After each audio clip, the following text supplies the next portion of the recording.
Saya istri kedua yang dinikahi tidak diketahui oleh istri pertama. Saya dan suami tidak ada masalah. Perkawinan saya nyaman dan mesra. Begitu istri pertama mengetahui pernikahan kami, suami saya meninggalkan saya begitu saja tanpa pesan, karena istri pertama menyuruh menceraikan saya. Padahal di awal sebelum menikah dia berjanji untuk tidak meninggalkan saya walaupun istri pertamanya tahu. Setelah 1 bulan saya ditinggalkan, saya dicerai melalui kiriman surat tanpa pernah bertemu lagi. Apakah suami zalim kepada saya, Ustadz? Bagaimana bapak-bapak? Nah, jadi mungkin yang perlu dilakukan istri adalah, kalau dikatakan zalim, bisa jadi zalim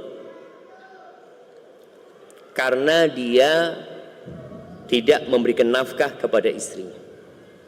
Dia tidak memberikan jatah mabit kepada istrinya. Anda nggak tahu ada kesepakatan apa di antara mereka berdua. Tapi kalau tadi tahu-tahu ditinggal ya, karena ketahuan sama istri pertamanya, akhirnya diceraikan. Nasihat ana kepada perempuan yang jadi istri kedua untuk lebih bersabar. Karena memang poligami ini dianggap apa ya? Dianggap pengkhianatan. Sampai kadang-kadang bahasanya selingkuh ya. Suaminya selingkuh, padahal enggak, dia nikah lagi, halal dalam agama. Kemudian istri keduanya dikatakan apa? Pelakor ya. Akhirnya kan ini merusak rumah tangganya orang, ini itu macam.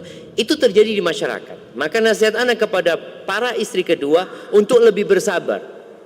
Ketika kondisi suaminya tadi, mungkin dia takut. Bukan dia takut sama istri pertamanya, tapi dia takut rumah tangganya berantakan.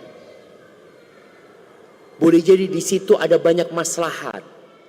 Boleh jadi dia berpikir yang ini istrinya masih belum punya anak, yang di situ ada anaknya mamanya, ada 3. Ada banyak yang dipertimbangkan.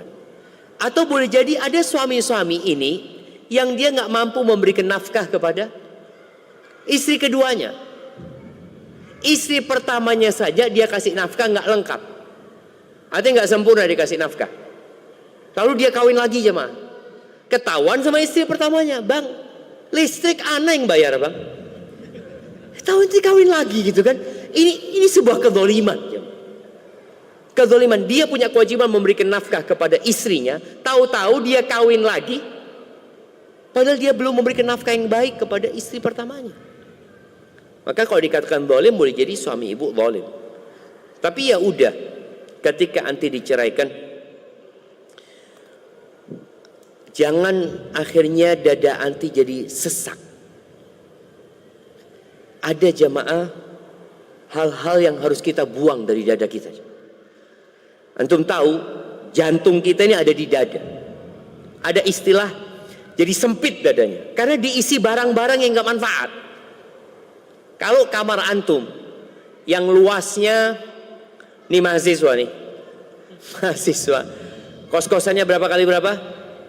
Ya 3 kali 3. Dikasih ranjang king size yang 2 meter kali 2, Masya Allah. Kasih kulkas yang double pintunya tuh kan jemaah, seperti itu. Terus dikasih treadmill sama dia. Ya antum gimana mau masuk? Sumpah di kamarnya sendiri gitu. Jadi ada yang harus dikeluarkan. Maka nasihatnya kepada yang bertanya ini, udah buanglah masalah itu. Serahkan sama Allah Azza wa Jalla. Suamimu akan dihisab. Dan suamimu pernah baik sama engkau juga. Engkau bisa berbaik sama, mungkin dia punya masalah yang memang menyebabkan dia harus berpisah dengan engkau. Ya udah baik-baik. Engkau lanjutkan hidupmu dengan ketakwaan kepada Allah Azza wa Jalla. Wa may yattaqillah yaj'al lahu makhrajan. Barang siapa bertakwa kepada Allah, pasti Allah kasih solusi. Wa yarzuqhu min haitsu la yahtasib, dan dikasih rezeki dari arah yang tidak disangka-sangka.